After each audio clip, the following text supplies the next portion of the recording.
Alright, let's see if this works as an experiment. This is Tattercoat. It's yet another retelling of a fairy tale that's already been handed down in any number of versions. Tattercoat, Donkey Skin, Thousand Furs, The Bear. This version is closer to the original than you might believe, but it has one little twist to it. For anyone with possible triggers, there is an implication and an intent of incest, and that's right out of the original fairy tale. That's not my idea, but nothing actually takes place in this version, or generally in the older ones. And really, if you read the original versions of most fairy tales, there's really dark stuff going on in there. So, anyway, let's try this as an experiment and see how it works. Once upon a time, there was a kingdom whose people were happy and prosperous. Their king ruled them well, if perhaps more firmly than necessary, but his sternness was moderated by the gentle wisdom of his beautiful queen. They had been blessed with a single child, a son the queen had named Robin. As the young prince grew, it was often remarked that he had inherited from his mother not only her raven-dark hair and mist-grey eyes, but her grace and soft-spoken manner as well. One bitter winter, the queen fell ill. Though everyone in the palace loved her and did all they could for her, she weakened with every day that passed. "Promise me," she said to her husband, "that you will not choose a new queen in haste. Promise me that you will wait until you find one who is as fair as I, and who can help you as well as I have." And once the king had given his word, the queen closed her eyes. "Take care of Robin," she whispered, and drifted into dreams from which she never woke. The kingdom mourned for their beloved queen, but time heals grief. Summer came, and winter again. As more summers and winters passed, the king searched for a new queen, but nowhere could he find a woman he could marry without breaking his promise. Robin was left alone more and more. He learned his lessons dutifully, and withdrew into solitude the rest of the time. Robin considered his reflection in the mirror, and smiled in pleasure. The royal blue velvet of the dress that had once been his mother's suited him well, he decided. He smoothed the soft, heavy folds of the skirt with one hand, then scooped up a pair of silver combs to hold his dark hair back. "Robin?" Robin whirled to face the door in sudden fright. He was given no time to do more before it opened, admitting his father to the outer room of Robin's suite. Robin bit his scarlet-tinted lip, lowered dark-lined eyes, clasping his hands tightly in front of him. The king's utter silence lasted so long that Robin dared to raise his eyes. "Father?" "Rosalind," the king murmured. "No, father, Robin." The intensity of the king's gaze made Robin distinctly uncomfortable. "My God, you're her very image. I've traveled all over this kingdom and countless others to find your mother's equal in beauty and gentleness, and the only one has been right in front of me all along. You will take her place as queen." "I what? Father, please." The king's expression softened. "Of course, you'll need a day or two to grow accustomed to the idea. I can wait a little longer. You look pale. Why don't you sit down and let me take care of everything?" There was something new in his voice that Robin couldn't quite identify, but flinched from regardless. Robin sank down in his favorite chair, head spinning, watching as the servants obeyed his father's commands. They took away his clothes, his sword, everything save the few things he had taken from the chests holding his mother's clothes. They replaced it with the remainder of the contents of those chests. The king returned in person, carrying a somewhat smaller but much more ornate chest. He set it on the table, handed Robin a small key. "These are rightfully yours," he said gravely. "Thank you," Robin said faintly. "Father, The servants will finish soon. Then you can have peace and quiet to think. We'll have the seamstress in a day or two to make you some new clothes, but there's no hurry." He patted Robin's hand and left. Before much longer, the servants completed their tasks and departed, all save a single young maid, who curtsied to him. His Majesty says every princess needs at least one maid, Your Highness, and hopes you will find me acceptable. Princess, Robin echoed softly. He's gone mad. I'm no princess, and you know it. It's no place of mine to contradict His Majesty, Your Highness. No, of course not. Robin sighed wearily. Thank you. Yes, you're acceptable, and the only thing I want right now is to be alone. Yes, Your Highness. The maid curtsied again, and closed the door quietly on the way out. Robin simply sat and thought for a long time. The maid brought a tray of food at supper time. He nibbled at it without really tasting it, his attention entirely on this new and unexpected situation. Finally, he smiled to himself, certain that he had a way to avoid this insane marriage his father had conceived. The maid was there in the morning. She helped Robin to dress, styled his hair for him. He accepted her assistance with the cosmetics and her suggestions as to which jewelry to choose from the ornate locked chest. When the king sent word that he would be pleased to have the princess join him for lunch, Robin was ready. His delight in the fact that he looked better than he had yet achieved in his own attempts was rather tempered by his nervousness about going outside his own rooms. No one appeared to pay the slightest heed, including the servant who admitted him to his father's suite. The king greeted him warmly, drew him into the room and over to the table. Robin started slightly as his father held his chair for him, but was too well trained in courtesy to show it, only accepted the gesture gracefully. "My lord," Robin said finally, once the servants had withdrawn, "I've been considering the offer you made yesterday." The king nodded. "Of course." Robin smiled, lowered his gaze coyly. "A princess has the right to set a challenge for any suitor seeking her hand, does she not?" "Yes." "I cannot give you a reply until I have a dress that glows like the sun itself." "Then you shall have one."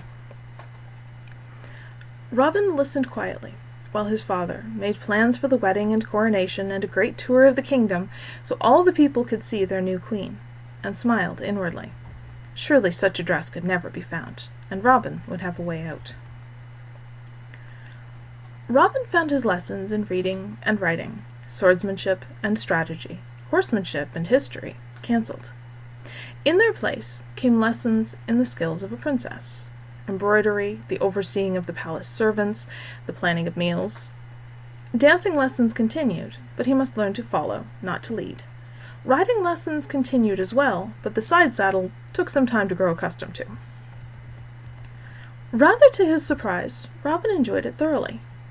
The weight of long layered skirts, the constriction of the boned bodice, being the princess rather than the prince, all became familiar, simply a part of life. Thank you for jiggling the table. Cats.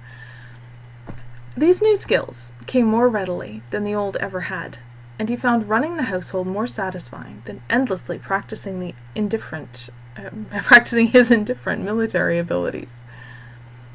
1 month to the day from Robin's challenge, the king presented him with a dress that was surely the masterwork of both weavers and seamstresses. The brilliant gold caught the faintest light and cast it back, warm and rich as sunlight. Robin gazed at it, torn between fear and awe. Practicality won over either. "It is beautiful beyond words, my lord, and truly it does glow like the sun. But what is the sun without the moon? I can give you no reply until I have a mate to this, a dress that shines like the moon." "Then you shall have one." Another month passed. Robin settled comfortably into his new place as princess, content save for the lingering possibility of being forced into marriage with his own father. Surely, though, he could never come up with 2 such fabulous dresses.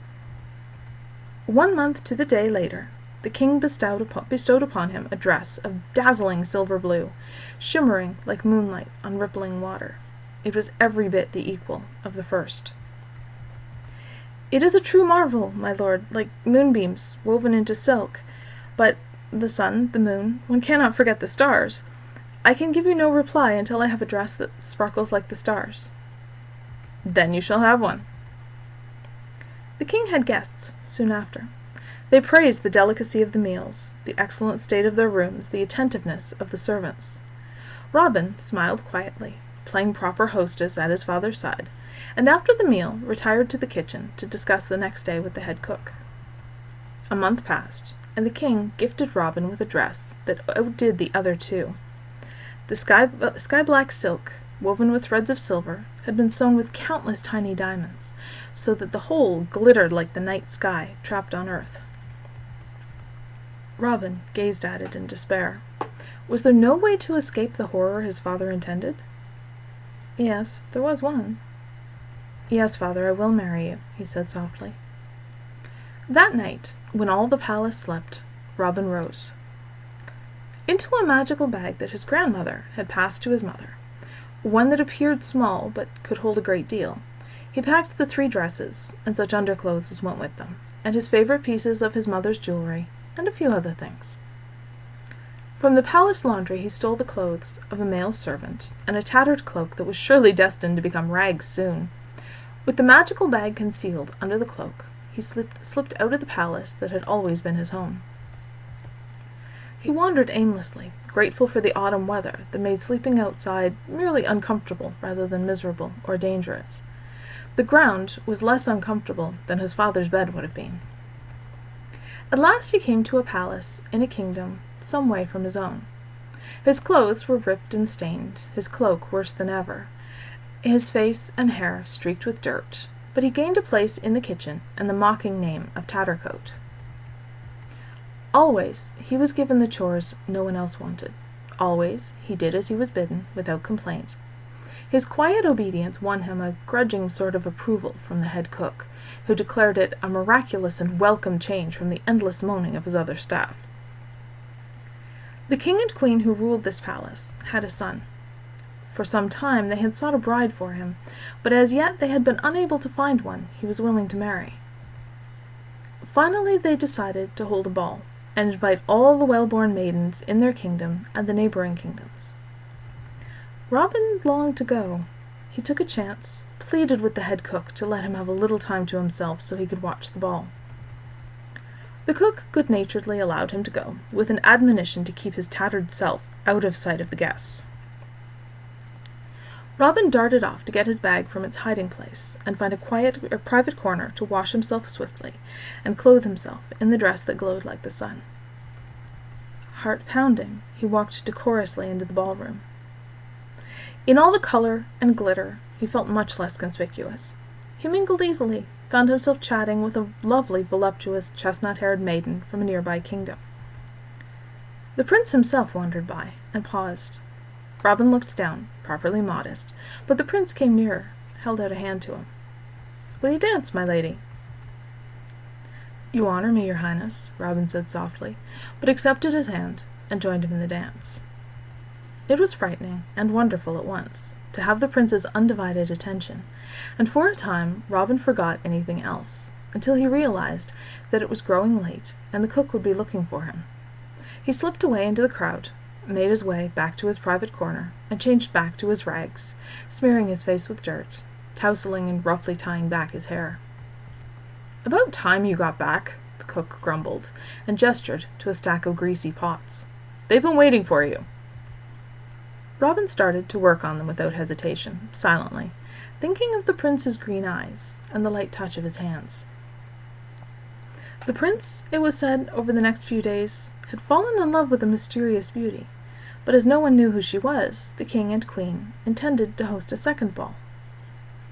Again, Robin begged with all his charm, and was given leave to watch. With all possible speed he made himself ready, in the dress that shone like the moon, and joined the nobles gathered in the ballroom. The prince made his way to Robin with haste that might perhaps be considered unseemly, and refused to leave his side even for a moment. "Who are you?" he whispered. "You're like none of the others. I want nothing of them. You I could share my heart and my crown with. Please tell me who you are." "I can't. I have to go." Robin fled into the crowd, losing himself. Moments later, he was back in the kitchen and hard at work. Within a few days, word ran through the palace that the king and queen were going to host a third and final ball. in hopes that the prince might choose a bride who had a name and an identity. The night of the third ball came, and once more Robin coaxed the cook into freeing him for a time. In the dress that sparkled like the stars, Robin walked gracefully into the ballroom, unable to resist the lure of it. The prince, yet again, danced only with Robin, and pleaded for his name, his home, anything. Robin evaded the questions, turned to escape. The prince caught his hand, and slid onto one finger a ring of gold and sapphire, before Robin could break away and flee. A command came to the kitchen the next day. The prince was distraught and had no appetite, and the cook was to personally prepare his finest soup to tempt him.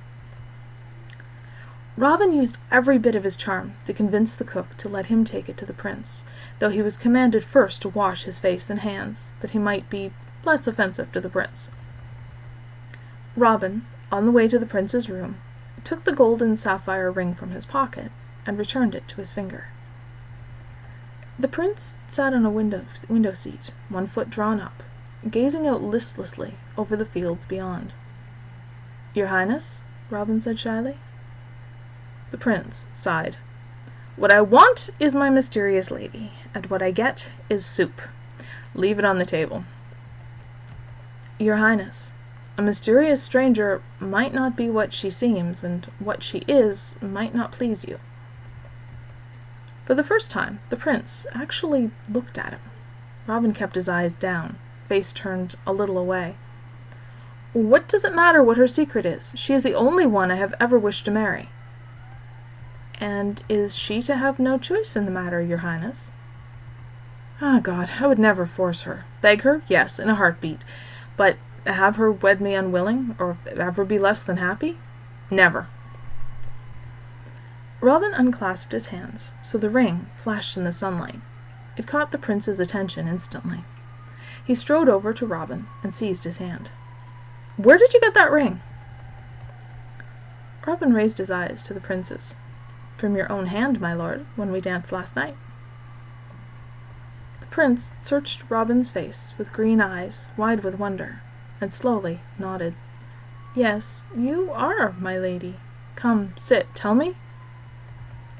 Robin joined him on a long couch piled deep with pillows, more comfort than he had known in many months, and told the prince the tale of how he had come to be there. The prince listened intently, one hand clasped around Robin's, as though fearing he might vanish, not interrupting.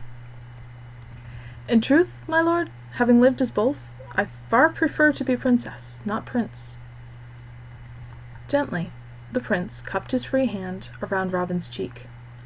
"Of all the maidens that have been shown to me in hopes of catching my interest, there has never been one I wanted, save for you. Please, don't run away again. Stay and marry me." Robin smiled. "I will joyfully be your princess for all time." "Come, my lady, we need to tell my parents, at once." His impatience made Robin laugh. "You would present me to them in the rags and grease of the kitchen, and dressed like a boy." He gave the prince a conspiratorial wink, which made the prince laugh in return. "Our secret, my lady," he whispered, and kissed Robin lightly. Robin closed his eyes in pleasure, shivering. "Give me a little time. I'll come back to you, I promise, and then we can go to your parents." Reluctantly, the prince released his hand. "Hurry, please." Robin smiled. "Eat your soup." Not long later, Robin returned to the prince's room, clean now, and clad in the dress that sparkled like the stars, and his mother's jewels. The king and queen were quite taken with the lovely and soft-spoken princess their son introduced to them, and sympathetic to the tale Robin told, though that he had been born prince, not princess, Robin left out, and never told another soul. The king and queen ordered wedding preparations to begin at once. The prince and the princess were married amidst much celebration and lived happily ever after.